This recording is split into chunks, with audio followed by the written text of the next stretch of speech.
Yo, what's up, y'all?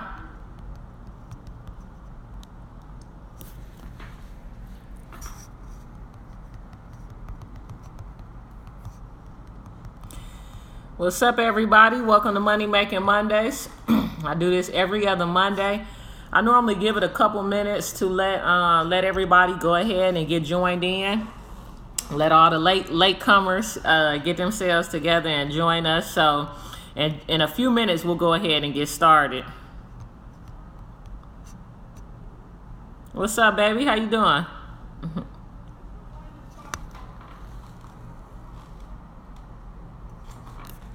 What's good? What's good? All right, y'all. So, like I was saying, welcome to Money Making Mondays. I normally give it a few minutes to let everybody go ahead and get in here. Looks like it's like 8:05 right now, so at like 8:07, I'm gonna go ahead and get started. So y'all be patient and bear with me. What's up?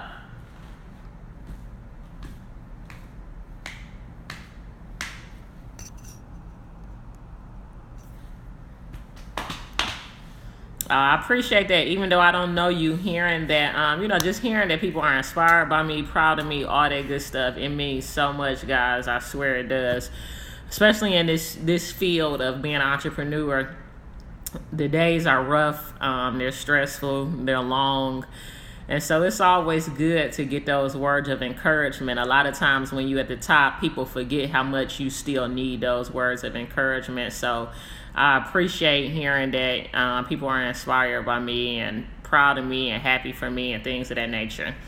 Like I said, y'all, we're going to go ahead and get started. Welcome to Money Making Mondays. This is pretty much something that I do on IG Live every other Monday. It's basically just a way for me to give back, to be able to give people financial tips, business tips, life tips, things of that nature, absolutely free of charge. I take my time. I take valuable time out of my day to do this and spend this time with you guys every other Monday. And as long as y'all keep tuning in, I'm going to try to do it as long as possible. So, all right, let's go ahead and jump this thing off and get started. First of all, I want to ask y'all help with something. I have a bad habit of using the filler phrase, you know. So it's like I'll be talking and I'll say, as I'm giving a speech or talking about something maybe 100 times. So I really need y'all to help me out. I'm trying to be on TV one day for real. So I don't want to be on the big screen getting made fun of. But anyway, so y'all let me know for real. How many times I say the word the phrase throughout this podcast. That's something I'm trying to work on. I need y'all help. Appreciate it. All right, see, that's one right there. Anyway, let's go ahead and jump this thing off. So, first of all, man, I want to give a shout out to my homie, Ari_Kari. She took me as her guest to the BET Social Awards last night. Oh my God, it was such a great experience. Even though we had to stand up for like 5 hours. No, I'm just playing. We was standing up for 2 hours though, for real. But she took me as her guest with her to the BET Social Awards. It was a phenomenal networking experience. I really enjoyed myself. I'm sure some of you guys have seen the pictures that I've posted with some of the different celebrities. But the thing about it was their first ever BET Social Awards. For me, somebody that's interested in making movies and screenwriting and stuff like that one day, it was just really good to see some of the filming and things that they do behind the scenes that we don't get to see when we look at these award shows. We don't know that there's like 5 different cameras right there in front of that person, right on them as they're performing. I know for like a lot of the performers, they were really nervous. And so, you get to see all of that stuff when you're looking at an award show live. So that was a great experience. Once again, man, shout out to the homie Ari for taking me as her honorary guest to the BET Social Awards last night. Shout out to BET, always doing new things for the culture and for us as Black people. All right, so the first thing that I normally do is just tell you guys about some upcoming events. First off, about 2 weeks ago, I snagged the Entrepreneur of the Year award. It was given to me by the Gatherers Group. over at iLounge. I took a party bus of some of my staff with me, and they celebrated this special night, this special honor for me. I want to shout out the Gatherers group once again, just for honoring me, just for finding me worthy to be the entrepreneur of the year in a city like Atlanta. Man, that's big stuff. I was honored alongside Lil Bankhead as radio personality of the year, and also Fort Knox, who got host of the year. So shout out to them over at Gatherers Group, man. Keep doing y'all thing. All right, so tonight we got Rollo, and I heard Gucci Man is coming through over at Escobar. It's actually Rollo's birthday. We do an event called Mix Show Mondays every Monday. I normally shout out this event because right after I leave from here in my office and from doing this, I normally head on over to Escobar. So we got Mix Show Mondays with Nick Love, and he's got Rollo tonight. He'll be doing different samples of his project, Diary in the Streets. I believe Gucci Man is probably going to show up as well. Rollo is one of his artists, and they share the same birthday. So it's like, man, how can he not bless us with his presence? So, but anyway, so we got that popping off tonight.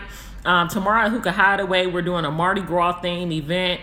My staff said that they want to give away some beads, and so y'all know the only way that you can get beads, right? So y'all make sure y'all come see us over at the Hookah Hideaway tomorrow. It's always no cover, free of charge, 43 Jesse Hill Jr. Drive. Please do so. Also, of course, this Wednesday is Valentine's Day. Over at Escobar, we've got a comedy and dinner event hosted by Mario Torre and a guest comedian. I just answered your question. So this Wednesday we've got comedy and dinner over at Escobar. We always have comedy every single Wednesday over there. It's going to be hosted by Mario Torre. Super nice event that we've been planning for. We got a lot of reservations. I do recommend that you make a reservation if you're interested in having Valentine's dinner and enjoying the comedy show with us over there. Reservations can be made at 404-941-7907. We're a professional lounge, so we have a website. You can also Google us and get that number if it went over your head or if I went too fast for you. We're also doing over at Hookah Hideaway, we switching up the theme, and we're doing an I Hate Love party for all of you singles. So all of the single individuals that may not have anything to do or might be feeling a little bit down, a little lonely, y'all can come join us over at Hookah Hideaway for the I Hate Love party. We also do an open mic at Hookah Hideaway that'll take place before that I Hate Love party. And that's an open mic for comedy, poetry, to be able to play independent artist music and different things of that nature. You get more information on those events at Escobar Atlanta is the IG, and the Hookah Hideaway is the IG for Hookah Hideaway. One special event that I do want to tell you guys, February 25th, I actually host an event one time a month at Hookah Hideaway. It's a twerk contest. We like to have a little fun, so we do that. We do that once a month over at Hookah Hideaway. The next one is going to be February 24th. It's hosted by myself and my boy Jimmy. It was so much fun last time, so I've stepped up the prize. We're going to step up the prize every single month. Hopefully by the time the summer rolls around, we'll be giving away $1,000. So anyway, we'll be doing that February 24th. Watch for that flyer dropping. It'll be dropping on my page as well as dropping on the Hookah Hideaway page. All right, guys, so we're going to go ahead and jump head first into this thing. Our topic for tonight is how to get started. This is actually a two-part situation. So a couple Mondays ago was the first part of this, how to get started. And what it is that I talked about is how it is that you start your own business. I would say probably in the business consulting that I do, and most of the questions that I have, one that really sticks out is, hey, Snoop, how did you get started? How did you get here? How did you get started? How did you get here? That's a common thing amongst a lot of individuals that are looking to start their own business. It's hard to start, and so what I decided that I would do with Money Making Mondays is talk about the 10 businesses that I've started since I've gotten into this entrepreneur game. So I'm 32. I've started over 10 businesses to date. Some have been successful. Some have been not so successful.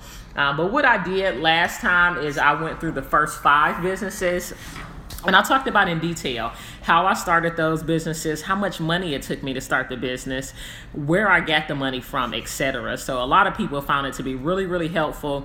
And tonight I'm going to divulge into the latter of those businesses, the latter 5 of those businesses, which would happen to be all 5 of those were started here in the city of Atlanta. So I've been living here in Atlanta for 7 years now. All 5 of these businesses were started here. So we're going to jump right into it. So the first business that most people from here in Atlanta ever knew me from was Party Bus Kings. I still get asked to this day, hey Snoop, you still got your party buses? I need a party bus this weekend, etc. Party Bus Kings, I started that business within the first year that I was here. Basically, I was in a situation, so kind of still pulling from what we talked about last week. KRD Media Group was a company that I had, and it was stolen from me right up under my nose from the manager that I was working with. He pretty much was running the show, and he stole the business from me right up under my nose. So it left me in a position of having to start over again, as I've had to probably 3 times in my life. I've lost it all, got it back again. So anyway, after that, was here in my first year, had lost that business, KRD Media Group, and was in a new relationship with an ex-girlfriend of mine at the time. And we had rented a party bus to hang out with some friends. And I had always been a promoter, like a promoter in nature. I had always threw parties. Like I shared with you guys a couple weeks ago, I started throwing parties in my own home. So I was always a promoter, started throwing parties, ended up starting the Lounge G Spot in Nashville. And so just always kind of had the promoting background.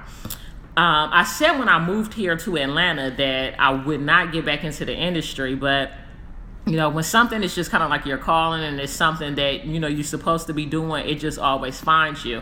I'm not going to say I was supposed to be a promoter, but I feel very comfortable being a restaurant owner and a lounge owner, and that promoting led me to where I am today and owning those types of businesses. However, before I got there, what I did was I started Party Bus King. So me and my ex-girlfriend, we had rented a party bus for a group of friends of ours. And just after having so much fun on the party bus, you know, I told her, I was like, hey, I should, you know, hook up with the owner of the company and start throwing parties on party buses, you know, and do that like every weekend or whatever, give people something different to do.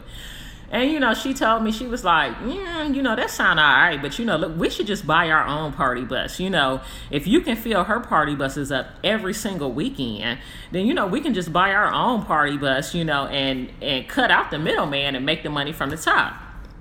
So, you know, when she said that, of course, you know, me being very ambitious, you know, and never really being afraid, you know, to take risks, I was like, okay, cool. And she was like, you know, I'll help you out. You know, I'll go in half with you, et cetera, which was a blessing to me because I didn't have much money at the time, being that my last business had been stolen from me. So we ended up buying our first party bus.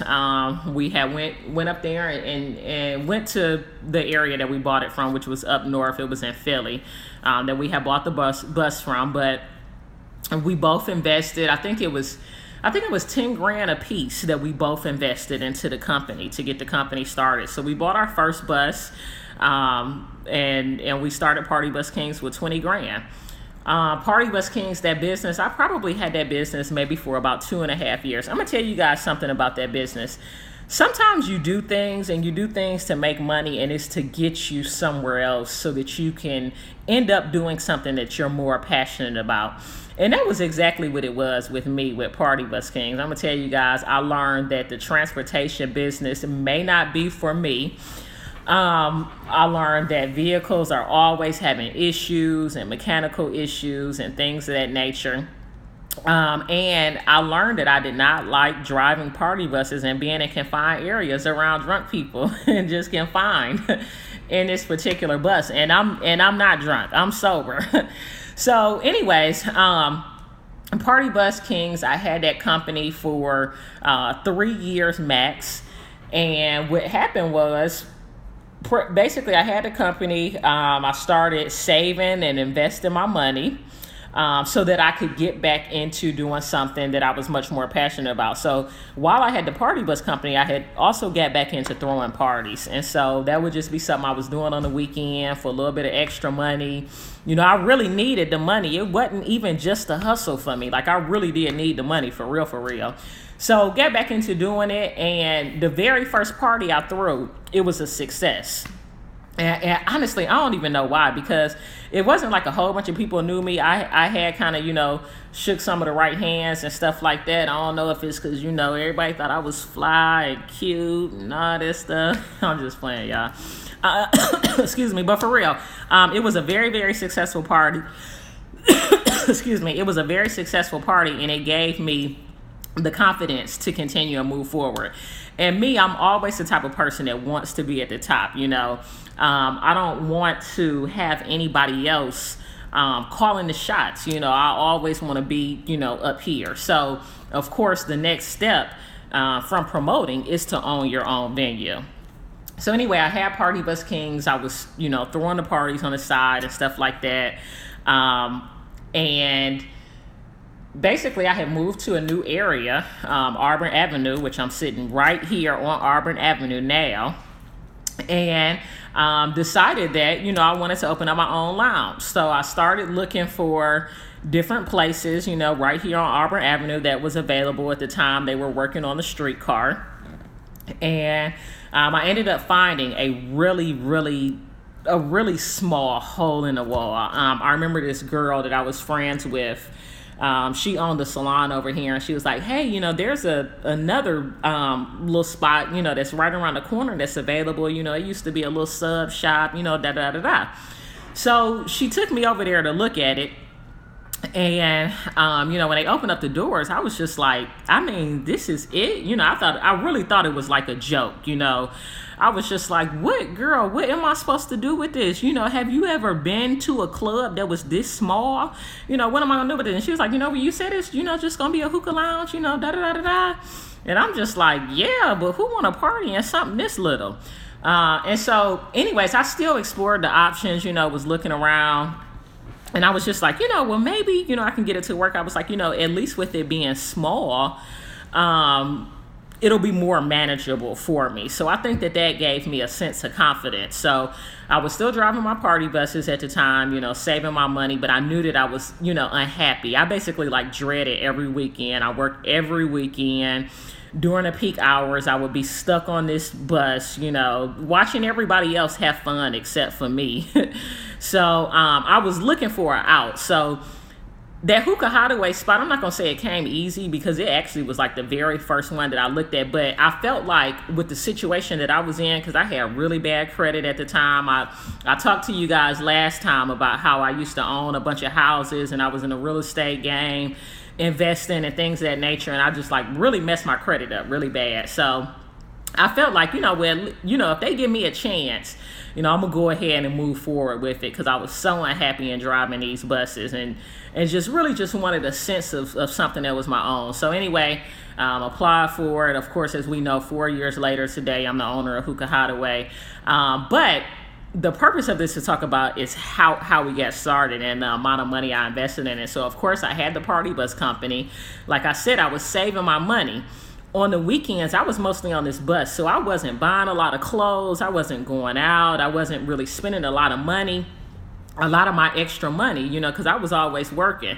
So I was saving my money up. I had saved some money up. And, being that this little Hookah Hideaway was so little, it really didn't take a lot. And I really didn't have a lot at the time. So, guys, I started Hookah Hideaway with $20,000, okay? Y'all can put that out there. So, I started Party Bus Kings with $10,000. My ex-girlfriend, she came in with another 10. And the Hookah Hideaway, I started with 20 grand.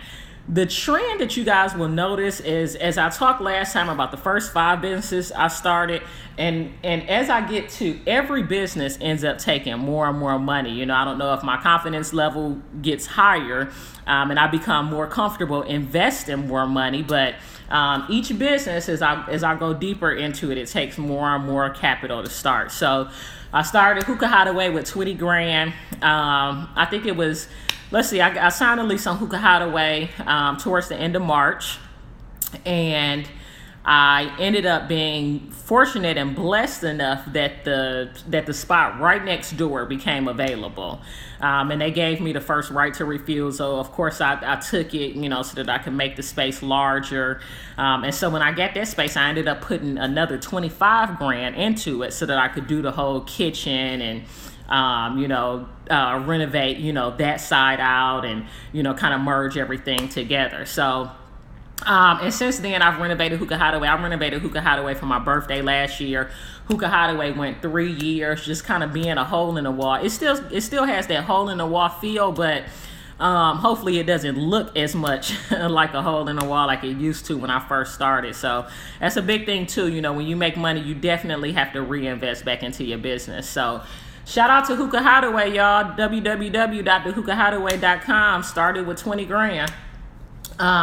So after that, so that's the second business that we're talking about today. So the third business is Girl Talk. So my app, Girl Talk. Y'all probably like, man, Girl Talk, what is that?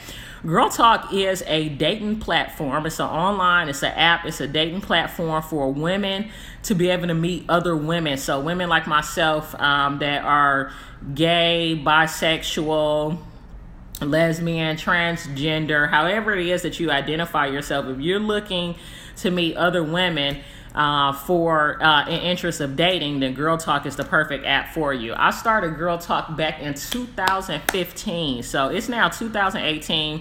I have not made not one dime from Girl Talk.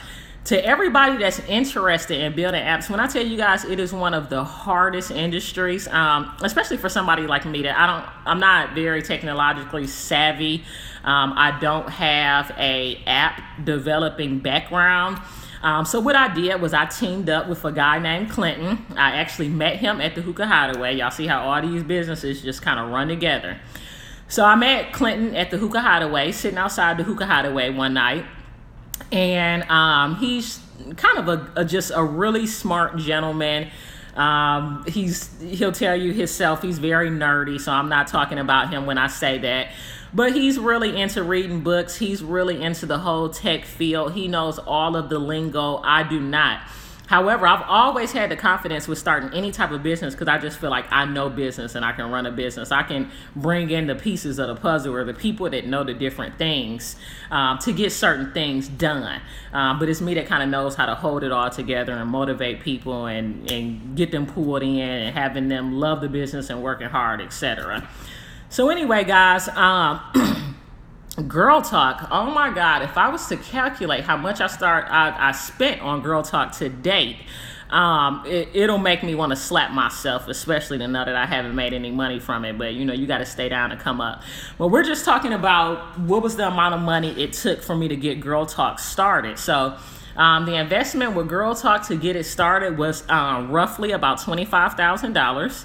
And pretty much, of course, I got that money from being the owner and operator of the Hookah Hideaway, saving and investing my money. That's something that's extremely important, guys. No matter how much money you make, I have so many tutorials on my website, whoissnoop.com, that will teach you how to save money. There's actually one on there that's called How to Save and Invest When You Don't Make $100,000 a Year. You can do it. I promise you. You can make $50,000 a year and still have a savings. You can't live above your means. You may not be able to buy every single pair of Jordans, but you can do it. But all right, so back to the subject. So back to Girl Talk. So Girl Talk started Girl Talk with about 25 grand. And basically what that included was the development of the app. That included marketing, that included staff, etc. Right now, I'm proud to say that Girl Talk app actually just got into the Apple Store last week. We're actually working on our marketing plan right now. We're doing some additional testing. I know you're probably thinking, dang, y'all done had 3 years to test. Y'all still testing? Well, no, we haven't had 3 years to test. What's happened in these 3 years is the first time the developer didn't know what he was doing, because if you guys think about it, apps are very, very new. So there's not a lot of individuals that really, really know what they're doing out there. So it was a situation, I think, one of the biggest advantages in business, especially like for me and where I am right now, is like knowing who to work with. A lot of times you can avoid those costs and wasting money and different things of that nature if you already have a Rolodex of good morally correct and savvy business people that you can work with. But like I said, I didn't know much about this industry, and apparently Clinton didn't know as much about it either. No shade. But anyway, so the first guy that we worked with, I mean, honestly, it was a total bust. You know, he developed something, but it was not something that I personally would want to put my name behind. I did put my name behind. We learned a lot of lessons. I'm a marketing guru, as you guys can probably tell. I'm really into branding. Everything I post has the hashtag who is Snoop, etc. So I'm really into branding. So for me, I was really excited about the marketing piece of it.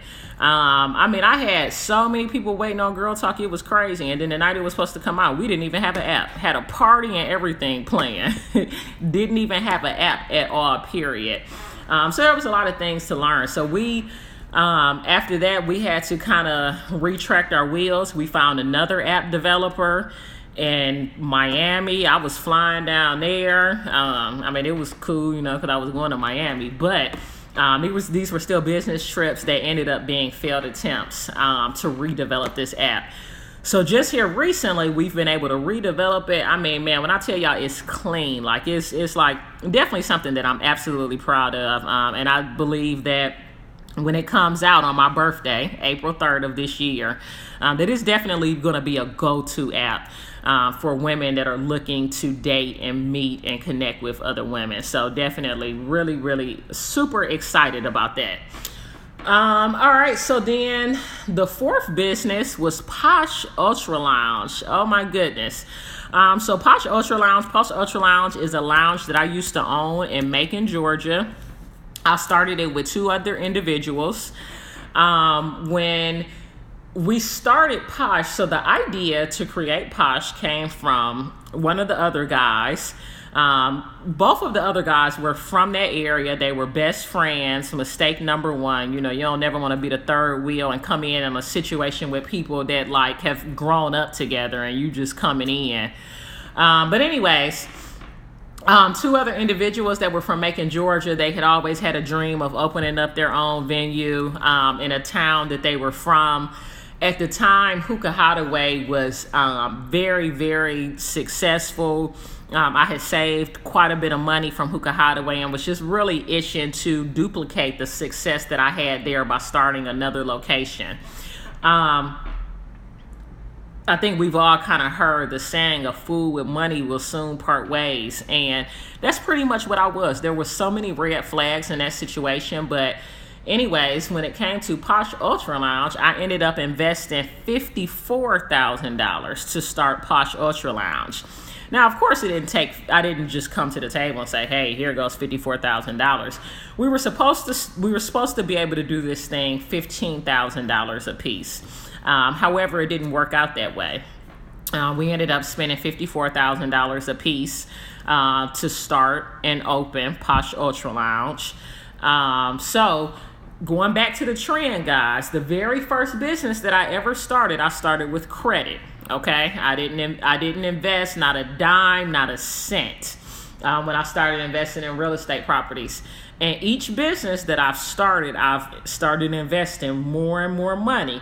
Of course, when you're investing more money, you have the chance to make more, but you're also taking more risks. That risk was definitely realized with Posh Ultra Lounge. That spot was not open for not even 6 months. I have a lot of write-ups on it on my website, whoissnoop.com, where I talk about what it was that made Posh Ultra Lounge fail. I also have on my website, one of my Money Making Mondays talked about picking the right business partner, okay? Not doing so, oh my God, when I tell you guys, it can cause you so much stress, so much money. As you see, I lost $54,000 in 6 months on Posh Ultra Lounge, all right? Moving on, because of course, that ain't something I like to talk about. But a lot of lessons to be learned there, guys. When I tell you guys, like I learned so much from that because then I opened up Escobar. And as we know, Escobar is probably one of my most successful projects to date. I do expect my Girl Talk app to to bring in more revenue than I've received with Escobar. But Escobar has been one of my most successful projects to date. How I started Escobar, of course, that is a very, very popular question, because as most of you guys know, I own that with the rapper 2 Chainz, A-list celebrity rapper. He's been a blessing to me in my life. We've cultured a great friendship, not only a great business relationship, but a true friendship as well.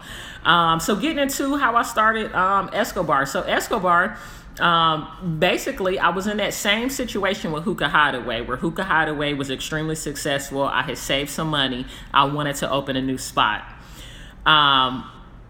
I pretty much got the deal to do both Escobar and Posh Ultra Lounge around the same time. So I agreed to do Posh Ultra Lounge, and then out of the blue, this deal for Escobar comes up maybe like a month after we've started working on Posh Ultra Lounge. And I've started, I had initially gave this $15,000 it was supposed to take, and da-da-da-da-da. So now at the same time, of course, I really wanted a spot in Atlanta. Who really wants to be in Macon, Georgia, owning a club? Not me personally. Shout out to those that do and can have the tenacity to be able to deal with that. But my whole thing is, you always want to put yourself in a situation where you can make the most money possible. So I'm living here in Atlanta. This is where people like really hanging out and clubbing and stuff like that. There's no reason for me to be traveling an hour and a half to Macon, Georgia every weekend. Anyways, long story short, I was already looking for another spot here in Atlanta. When I first moved to Atlanta 7 years ago, I moved to an area called Castleberry Hills.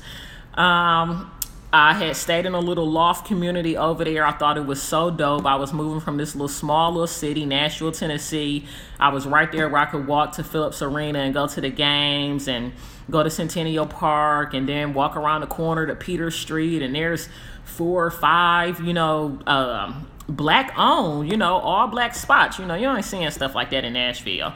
So I always felt like I wanted to have something on Peter Street. I don't know. I guess it was just so kind of like sentimental for me.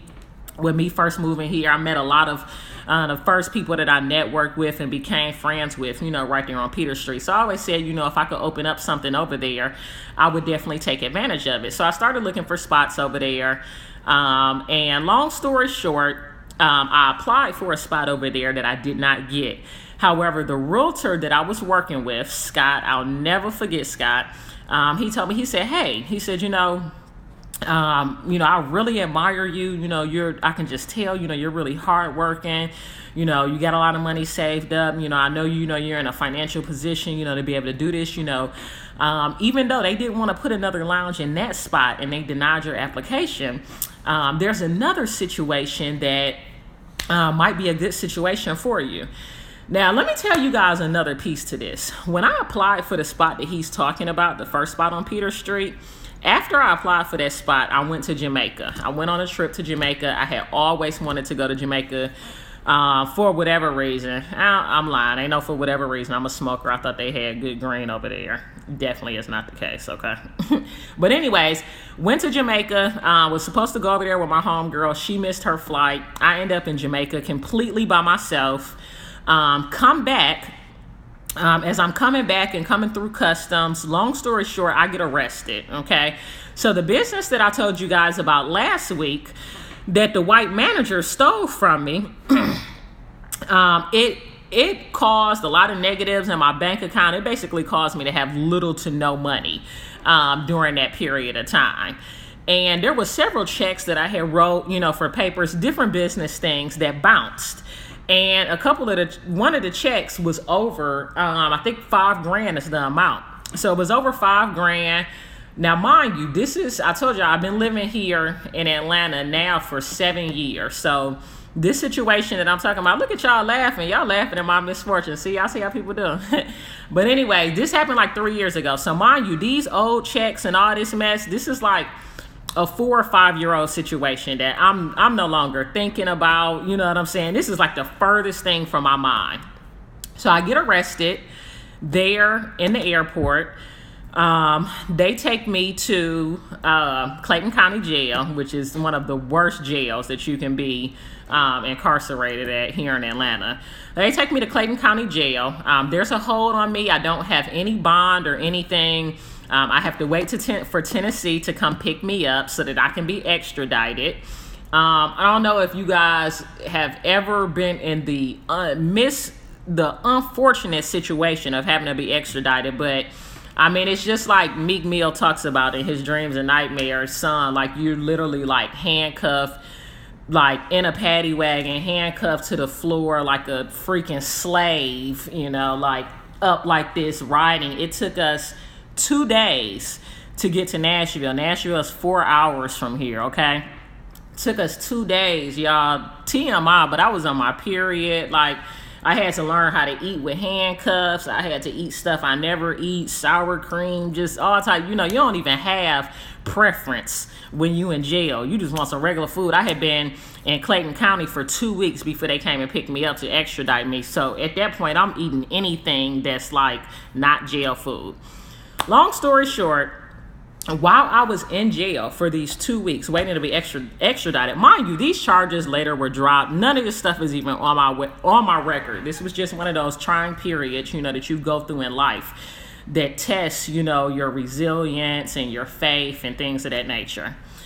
But while I was in jail, so like I said, I had applied for that first spot on Peter Street. And I was in jail. I had told a friend of mine, I had called him to, just give me a picker-upper to see to check on my businesses. He was helping man down my businesses for me. And so he also had my phone. And so I said, hey, call that realtor for me, man. I was feeling down because it's like when you waiting to be extradited, you don't even know like when you going to be leaving. They had up until 30 days to come pick me up. So mind you, I'm a lounge owner, a successful hookah hideaway at the time. We were actually supposed to have our first 1-year anniversary while I was locked up. That had to be pushed back. It was, just so much or whatever. Little trying period. So anyway, call him. I'm like, hey, hit up Scott for me. I said, check my voicemail. So he checked the voicemail. He said, yeah. He said that guy did call you. I said, man, call him on 3-way for me. So he calls him on 3-way, and, I'm talking to him, and I'm like, hey, he's like, well, yeah, he was like, you didn't get that spot. It was what I thought. They don't want to put another lounge there in that spot. They want it to be a brunch cabana, something like that. And it literally is a brunch cabana on Peter Street now. They get that spot instead of me. But anyways, he was like, but he said, it is another little situation, another opportunity, that I thought that you might be interested in. He was like, I don't know if you're going to be interested in it or not, but, you might be. And I was like, well, what is it? He was like, it's another spot. It's still on Peter Street. It's a little bit further down. He said, but it's owned by, a really popular rapper, from the city. And, he don't want to just lease it to you. He want to be a part of it as well. He wants y'all to do business together. And he kind of interested in your party buses, too. So that party bus business, I still had it at the time. I still had the buses, but I wasn't really, like, operating them and stuff like that. So he was like, yeah, he kind of interested, in the party buses too, and da-da-da-da. And I was like, oh, for real? I was like, he was like, so do you think this would be something that you would be interested in? And I said, yeah, possibly. I was like, who is it? And he was like, it's just like I never figured it was like the whole world, like, stopped, like, everything just paused. He was like, 2 Chainz. And I was like, 2 Chainz, word, okay. And so I didn't really, like, show my excitement or anything like that. I'm real nonchalant, real laid back. But of course I was super excited. I'm not starstruck or anything, and I wouldn't really be excited just to be doing business with any type of rapper, because a lot of them, to me, that's not the business for them. However, I looked at 2 Chainz as somebody that was a little bit different, a little bit smarter. And, I'm here in jail, hearing the news that I could possibly open up a lounge with 2 Chainz. And so I'll never forget, I went back up to my cell right after that. They cut the phones off. And I remember skipping up to my cell thinking, like, man, I just got the best news of my life while I was in the worst situation of my life. And I told my cellmate at the time, I was like, yeah, I'm about to open up a spot with 2 Chainz. I didn't really know if it was going to come true. I didn't know if I would ever talk to the realtor again. I didn't know how long I was going to be in jail. But, y'all, that little piece of news gave me everything I needed. Like, 2 days later, they came and picked me up. Soon as they picked me up, I got to Tennessee. I bonded out. And immediately, as soon as I drove from Nashville, I swear to God, like 2 days later, I was at the Hookah Hideaway meeting with 2 Chainz. And, I was very, very nervous, not because it was 2 Chainz, but I knew that conversation could literally change my life financially forever, as it has. And I was apprehensive of what he was going to think about the Hookah Hideaway. The Hookah Hideaway is little, man. We ain't had no real kitchen at the time. We was frying out of deep fryers and all this stuff. And I was just like, you know what? Hey, I'm going to just show him the numbers. You know what I'm saying? The numbers don't lie. I'm going to show him what I'm making up out of this little trap. And once he see these numbers, he's not going to be able to deny it. And that's exactly how he felt. He was just like, dang, man, if you could do that with this little spot, I can only imagine what you could do with something else. With something larger and, a real kitchen and da-da-da-da. And so we immediately left the Hookah Hideaway that same day. And, like, as soon as he came in, like, he had a big smile on his face. I could tell he liked me and stuff like that. But, for me, it was, I still felt like I needed to prove, my business worthy. And I knew that, like, a lot of people on his team and stuff like that would be speculative of me and different things of that nature. So anyway, we immediately left Hookah Hideaway and went over to the spot that we would later name Escobar. And, he showed it to me, and, I'll never forget. He was like, let's take a picture outside. I'm like, dang, I ain't even got to ask him for a picture. He want one with me. But anyway, and we kind of commemorated that moment and the day we met. And it was just like, man, after that, we immediately got to it. It took us almost 2 years to open Escobar. Castleberry Hills is hell, man. I pray for anybody trying to open any type of restaurant and lounge over there. But back to the numbers and the factual. So I invested almost $100,000 cash into Escobar. So, like I was saying, guys, my very first business, it took me no cash, no capital. I pretty much started there with credit, all the way down to Escobar, my most recent that I invested $100,000 into. It was absolutely worth it.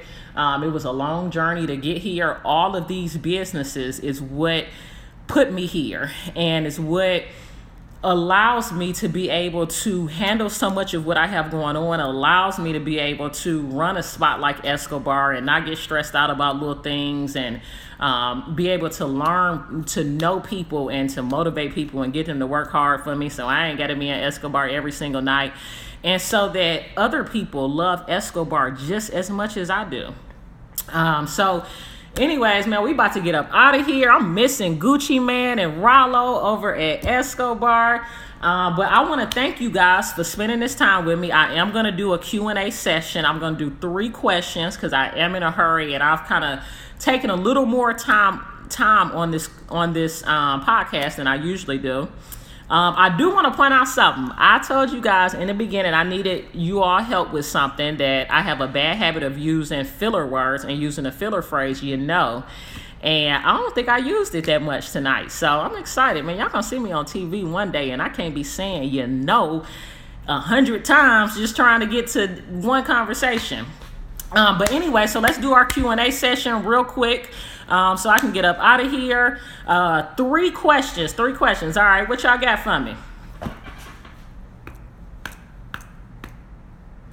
I'm about to be able to go to Escobar night in. Ain't nobody got no questions, huh? You got the count. How many times did I say it? Shining Star 1908. She an AKA, baby. She says she knows how many times I said the phrase, You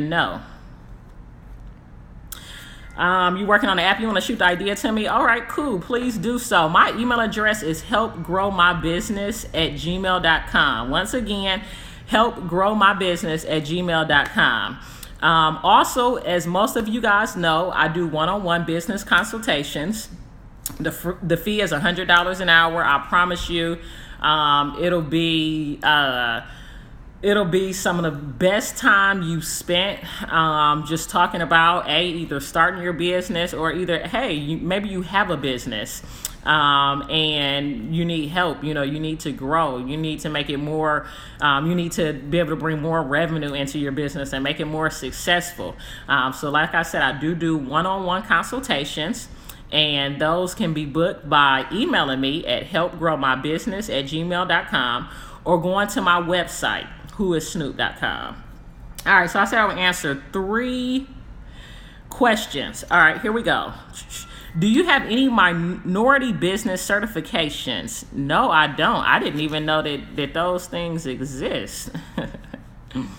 My homegirl Star in Nashville, man. Star knew me from when I first got started, y'all. It's like, it's always special to have people that knew you from like when you were grinding from like day one. Like I used to be like in the streets for real. So it's like, that's always like super special. Those people can really, it's like when I hear from them that they proud of me, it's like I know it's true for real. All right, what was your favorite moment at Hookah Hideaway? Man, when I tell you, I've had so many. I don't even know. Probably my very first birthday party at Hookah Hideaway was super lit.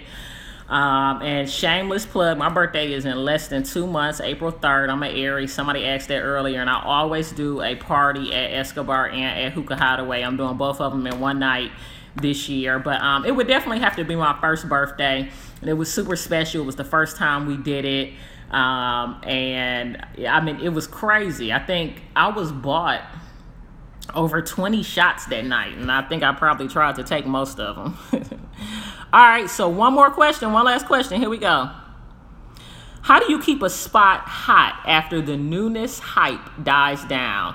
You have to be creative and innovative, of course, with Escobar. I mean, we were super hot in the beginning because we were like very much anticipated. This is a spot that we had worked on for almost 2 years. As y'all see, I'm into telling the story. So I was like sharing a lot of the ups and downs and stuff like that on Instagram. 2 Chainz was doing the same thing. So like people were like super excited when we first opened. I think it was like 2 or 3 months after we opened, we had a failed health inspection. I hate to bring that up for those of you guys that don't know that, but it is a part of our story over there. We wasn't really being nasty, but it was just like a lot of things that we didn't know. And we didn't have the proper storage and different things of that nature. But anyways, in regards to Escobar, how we keep it hot is we're just always doing fresh things, different innovative things. I try not to use the same DJs. I try to mix it up. I stay on top of my DJs. One of them he on here right now, 2 and 2. I stay on top of them. You know, I don't let just anybody do anything. I know that you guys want to hear different things. You know, we try to keep it fresh, you know, with different events, different promoters. Always working hard and staying connected to the business, staying in it, and you know, being close to the people to know what it is that everybody is into. All right, y'all. So that was my third question, man. I'm about to get up out of here. I'm itching to go to Escobar and get me some Cajun salmon and some fried lamb. Hey, don't sleep on that fried lamb if you ain't tried it. And see what Rollo new little mixtape talking about. But y'all holler at me at helpgrowmybusiness@gmail.com, and I appreciate y'all spending this time with me tonight. Peace.